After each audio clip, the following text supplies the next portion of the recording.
Coronavirus for everybody has been a change and a challenge, and also for us.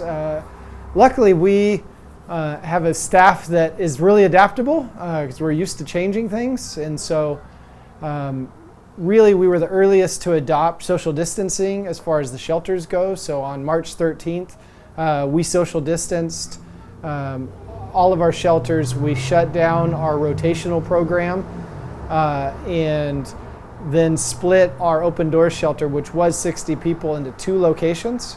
One location is for folks that have disabilities or at high risk of having serious complications should they become sick. So pregnant moms, children with disabilities, lower immune systems, babies are over at our Hartson property.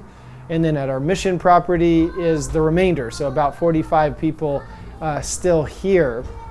What we also did is we paused all volunteers and interns, so we didn't bring extra germs into the shelter, and we heavily rely on interns and volunteers, so that's 20 extra staff members that aren't here as far as our interns, as well as we usually average over 1,000 volunteers a year.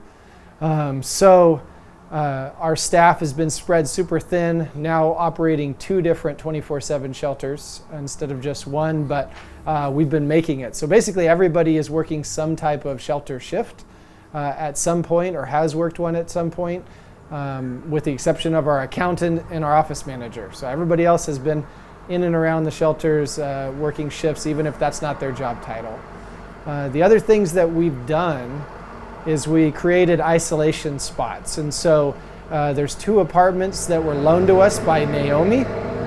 And so we use those to isolate anybody that's sick in any way. And then we also have a trailer and an RV just out front of our building here that we isolate folks in that are not feeling well. And so we can make sure they're not bringing symptoms or sickness into the shelter. And so far that has worked. The city still has not, or the county has not put up a shelter for COVID for families. So our isolation points are the only isolation points for sick families right now in existence. But so far, everybody that we have isolated has come back not positive with COVID, but we've had flu and other illnesses as well, but not COVID so far. So we're doing fairly well with it. But it takes one. So it's not a if, it's a when this happens, and we'll just continue to do the best we can at distancing and isolating and cleaning like crazy. The reduction in capacity at the Rising Strong Warming Center for Families, as well as at St. Margaret's, has increased demand for us. We are already at capacity, so we have been turning away. Currently we have 44 people on a waiting list to come into our shelter. Before COVID, for the previous 2 months, we only had 4. And so we're at least seeing 11 times the amount of need than before COVID started. We really anticipate that continuing for years, for the next 2 years at least, because young families are disproportionately at risk during this crisis, because they were the ones that were most likely living paycheck to paycheck before the crisis. And then not only that, but now their kids are home for 5 months, and so where they could rely on school for their kids so they could go to work, they don't have that. And so we will see an increase of homelessness as soon as evictions are allowable again in our state, and particularly disproportionately towards young families. And so we're fully expecting an increase in that. We also are fully expecting an increase in babies come December and January. So we are working to open an infant shelter that's specifically designed for families with infants. So we're working on purchasing the property next door to do that in. So hopefully we can get that running and up by December. Some positives that have come out of this is it's allowed us to go back to the drawing board on a couple of different ideas and really see, hey, is this the best model, the model that we're working from? And there's some real efficiencies in having a mass shelter, but there's also some deficiencies, and those deficiencies come in when there's a virus or there's health issues. And so right now is one of those times, and so what we're working on is a plan to have multiple smaller shelters.